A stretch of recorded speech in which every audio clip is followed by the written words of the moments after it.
Time now for the Robotic Milking Minute. Thinking about robotic milking on your dairy?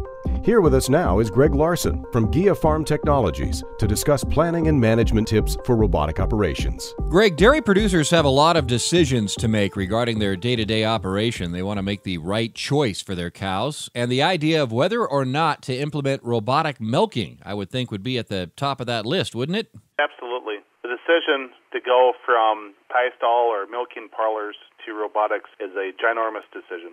Economically, for the dairy, it hosts a lot of challenges on occasion, depending on the specific balance sheet and or economical evaluations that need to be performed during the process of building your robotic dairy or building the business case up for your banking institution.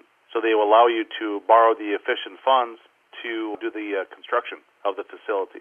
More and more producers are thinking about or actually in the process of expanding their operation. Is that what you're seeing? Getting a lot of expansion that's going on the farms. Depending on if you're a family-run dairy or a commercial-sized dairy, it appears that the commercial dairies are continuing to grow now. The feed costs are low, milk price is high. There's really good margin there for those guys. Other dairies, as far as a general rule, they're modernizing, whether it's modernizing through the milking system as far as putting in robotics or a high level of technology to get away from some of the applied labor, or if they're modernizing their manure system and or their feeding systems.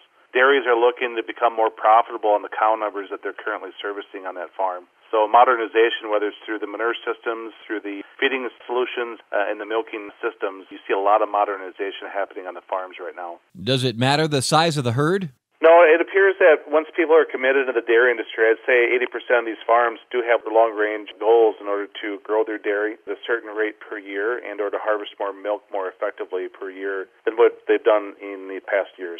The dairymen, if they're going to stay competitive, they need to be able to put themselves in a competitive scenario, and modernization is a critical aspect of doing so. When you look at your goals for your cows, modernizing your dairy into one sustainable package looks to be a real viable option. Can you share with us how GEA can help with that? Yeah. You know, with GEA Farm Technologies, one of the beautiful things they have to offer the dairymen is a total solution facility. And if you're going down the road of making a decision of wanting to put in robotic milking, we have the ability to offer you the Hool manure system product line, the Norpco barn equipment product line, and the Westphase Surge milking and cooling product line. And we come up with the complete recommendations from all the product experts, from Hool, from Westphase Surge, and from Norpco, to give you the recommendations you need for proper stall placement, how to ventilate the barn properly, obviously the effectiveness of robotic milking in regards to the 3X and 4X milking schedules. And that's really where you see the benefits of robotic milking is when dairymen understand that they can go from 2X milking to 3 or 4X milking, and they see the response of the cows, they see the comfort of the cows and the increase in milk production. Robotic milking has been a very, very good choice for a lot of dairymen. Thanks for the time today, Greg. That's Greg Larson with GEA Farm Technologies. Robotic Milking Minute with Greg Larson is heard the second Thursday of every month.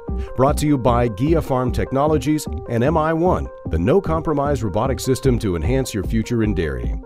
To learn more about robotic milking, call 1-877-WS-DAIRY.